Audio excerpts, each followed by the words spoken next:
Hey, so come with me to turn my neighbor's side yard into a native plant garden.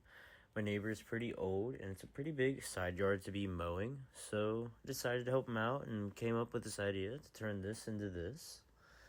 But yeah, enjoy the video. Today we're just gonna be turning it into a nice little garden.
Alright, and the only thing left now is for us to spread some mulch in the yard, which will help keep the weeds out.